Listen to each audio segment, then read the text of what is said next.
Jaysley Beck's decision to join the Army was sparked by a school careers day presentation by military recruiters when she was just 16 years old. From that moment, her mother, Leanne McCready, recalled that she was determined to enlist. However, McCready, a 45-year-old care worker from Oxon Park, Ulverston, Cumbria, had concerns about the demanding career her daughter had chosen. Her elder sister, Emily, described her as a kind, strong, and caring individual who was ultimately taken advantage of by those in higher ranks within the Army. In the early years of her military career, Jaysley excelled and enjoyed her work. Her mother recalled how she was consistently in touch with her family, expressing her enthusiasm and dedication. Despite the challenges, Jaysley embraced the hard work and discipline required in the Army. She officially joined in March 2019 and spent her first year training at the Army Foundation College in Harrogate, North Yorkshire. Graduating in February 2020, she became a gunner in the Royal Artillery, an achievement she took great pride in. After suffering a lower limb injury, she remained at the college as an instructor until July 2020 to recover. She was then posted to 14 Regiment Royal Artillery in Larkhill, Salisbury, for a 4-week course as a drone operator. Following this, she moved to 47 Regiment RA before volunteering for the Corps Engagement Team, CET, in February 2021. In this role, she promoted the Army at events and schools, encouraging new recruits to join. However, things took a dark turn in the latter half of 2021. Jaysley became a victim of inappropriate behavior by 4 senior male colleagues, which, along with other factors, led to her tragic decision to take her own life. A key relationship in her life at the time was with Bombardier George Higgins, an instructor at the Army Foundation College. 8 years older than Jaysley, Higgins was accused of beginning their relationship while she was still a trainee, though he initially refused to confirm this. Under the Sexual Offences Act, it is illegal for someone in a position of trust to engage in sexual activity with a person under 18 under their care, yet Higgins claimed ignorance of Army policies on such matters. Their relationship ended in November 2021, just weeks before Jaysley's passing. Another significant factor in Jaysley's distress was an incident in July 2021 when she was sexually assaulted by Battery Sergeant Major Michael Weber, a highly ranked non-commissioned officer. During an adventure training exercise on Thorney Island, Hampshire, Weber allegedly engaged Jaysley in a drinking game before attempting to kiss her. She rejected his advances, fled the room, and spent the night in her car before reporting the incident the next morning.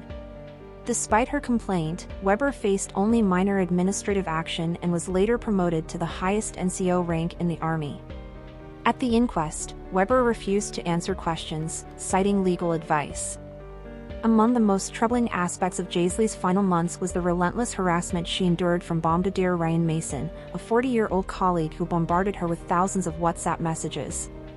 Her father, Anthony Beck, had warned her to avoid Mason, describing him as controlling and obsessive.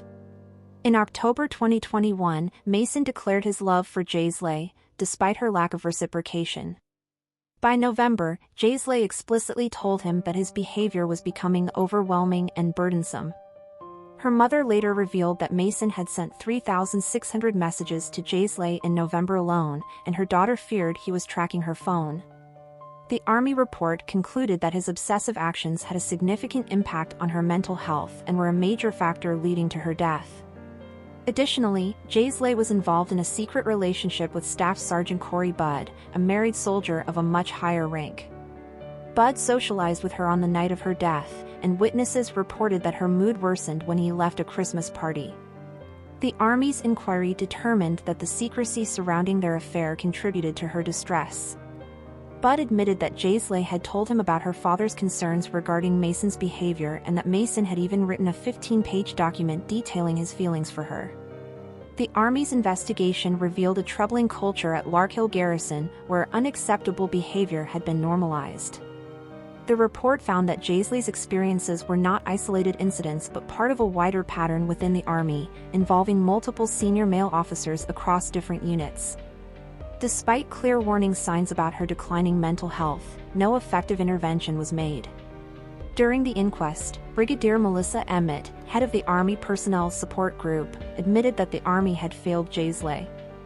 She acknowledged that despite existing policies and training, individuals did not understand their responsibilities or have the confidence to act.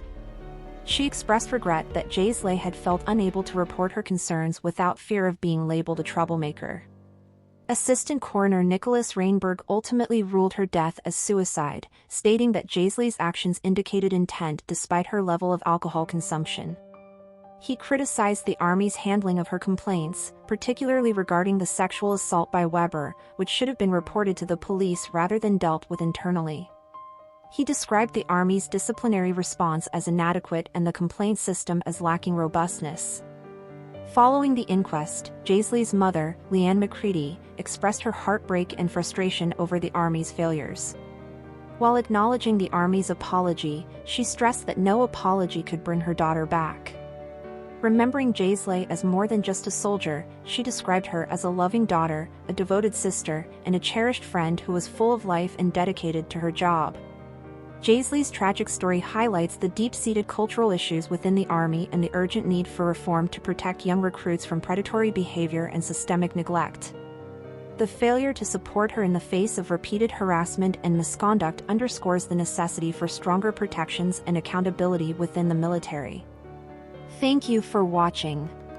If you enjoyed this video, please subscribe and turn on the notification bell for more updates on celebrity deaths and news updates.